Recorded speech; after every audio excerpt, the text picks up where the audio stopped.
2 বছর 2 মাস। জি। কত টাকা খরচ করে আসছিলেন? 9 লাখ। 9 লক্ষ টাকা। জি। কি কাজে আসছিলেন 9 লক্ষ টাকা খরচ করে? ক্লিনার কামাইছিলাম। এ 9 ঘন্টা ডিউটি করে বেতন দেয় 95 টাকা। আসসালামু আলাইকুম। ওয়ালাইকুম সালাম ভাই। কি অবস্থা? ভালো নি ভাই? আলহামদুলিল্লাহ ভালো আছি। আপনি কেমন আছেন ভাই? এই তো ভাই আলহামদুলিল্লাহ ভালো। ভাই দেশের বাড়ি কোথায়? কত বছর আগে কুয়েতে আসছিলেন ডিটেইলটা বলেন। দেশের বাড়ি বামনবাড়িয়া সরাইল থানা। কুয়েত আইছি 2 বছর 2 মাস। 2 বছর 2 মাস। জি। কত টাকা খরচ করে আসছিলেন? 9 লাখ। 9 লক্ষ টাকা। জি। কি কাজে আসছিলেন 9 লক্ষ টাকা খরচ করে? ক্লিনার কামাইছিলাম। ক্লিনের কাজে আসছেন 9 লক্ষ টাকা খরচ করে। জি। এই যে 9 লক্ষ টাকা খরচ করে আসছেন আপনার বেতন কত, ডিউটি কত ঘন্টা এই বিষয়ে একটু বিস্তারিত আলোচনা করেন। এ 9 ঘন্টা ডিউটি করে বেতন দেয় 95 টাকা।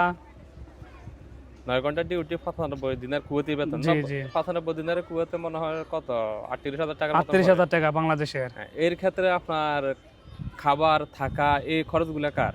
এই খরচগুলা সব আমার। সব আপনার নিজের। জি। তো কুয়েতে আপনি যে খানা অথবা থাকার খরচ সর্বনিম্ন কত টাকা যায় আপনার প্রত্যেক মাসে? 40-50 টাকা যা। 40-50 টাকা, 50 টাকা হলে 20,000 টাকা। জি। তো 38,000 টাকা থেকে 20,000 টাকা মাইনাস করে থাকে 18,000 টাকা। জি 18,000 টাকা। আপনি যে 9 লক্ষ টাকা খরচ করে আসার পরে প্রত্যেক মাসে 18,000 টাকা ইনকাম মানে খাওয়া থাকা খরচ করে বাবদে থাকে। জি, জি। তো এখন কি বুঝতেছেন আসার পরে আসলে টাকা এতগুলো টাকা খরচ করে কুয়েত আসা কি আপনার উচিত হয়েছে না? জি না, উচিত হইছে না। আরো খারাপ হইছে ভাই। সাথে আর 2-3 লক্ষ টাকা দিলে তো আপনি ইউরোপে যেতে ইউরোপ পারবেন। যাইতে পারলাম জি। এখন কি মনে হচ্ছে যে আপনার সবকিছু মিলিয়ে এখন? সবকিছু মিলে মোটামুটি ভালোই যাইতেছে। আল্লাহ বাঁচাইলে আরো কিছু হইব।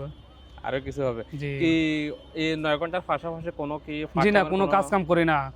পার্ট টাইম নাই তো। কি পরিস্থিতি খারাপ, পরিস্থিতি অনেক খারাপ, পরিস্থিতি ভালো না। পরিস্থিতি খারাপের জন্য মানে জি, পার্ট টাইম জি। করা যাচ্ছে না। জি, জি। এটা কি আপনার ক্ষেত্রে না সবার ক্ষেত্রে? সবার ক্ষেত্রে এটা। সবার ক্ষেত্রে। জি। কুয়েতের আইন কানুন আগে থেকে একটু হার্ড। জি, অনেকে অনেক কোটিংও করে। দরতালে বাংলাদেশ দরতালে সবার ভাড়াই দিয়ে দরতালে। মানে একটু করে আসা যদি আপনি পার্ট টাইম করতে যান পুলিশে ধরতে পারলে আপনাকে জি, জি, সবার করে ভাড়াই দিবে। দিব। তো এখন এই যে বাংলাদেশ থেকে আসে আমাদের ভিডিওগুলো বিশেষ করে যারা দেশ থেকে নতুন আসে তারা কিন্তু বেশি দেখে।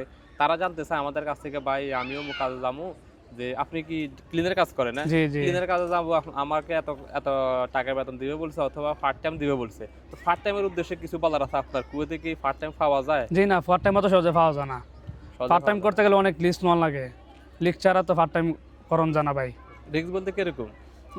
অনেক লিস্ট। ও তো নাইট ডিউটি করতে লাগে, ওই তো দিনের ডিউটি, যে কোনো একটা ডিউটি করার লাগে ভাই। অনেক লিস্ট ভাই, ধরতালে ভাই সবার ভাড়াই দিব করে। ধৈর্য ভালো সফর জি। এটাও বিষয় সত্যি কথা। কিন্তু অনেকে তো বুঝে না, অনেকে দালালের ফাঁদে পড়ে যে দালাল তো ভালো না, দালাল তো মনে করুন ভালো না। দালালে মনে করুন কত কথা বলে ভাই।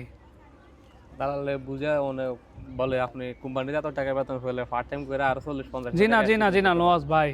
বাংলা 30,000 টাকা টাকা ভাড়াই ভাই শুধু। এর বেশি ভাই ভাড়াইতে পারি না ভাই। পার্ট টাইম করতে পারি না, শুধু কোম্পানি ডিউটি করে উদ্দুরি ভাই। এই যে দেশ থেকে যারা নতুন আসতে চায় বর্তমানে তার যদিও ভিসা একটু বন্ধ আছে, যদিও খোলে ভিসা অত সামনে খুলতে পারে এখন বর্তমান পরিস্থিতির কারণে ভিসা আপাতত স্থগিত আছে। যদি খোলে যারা ক্লিনের কাজে আসতে চায় তাদের জন্য আপনার কি পরামর্শ দেওয়ার আছে?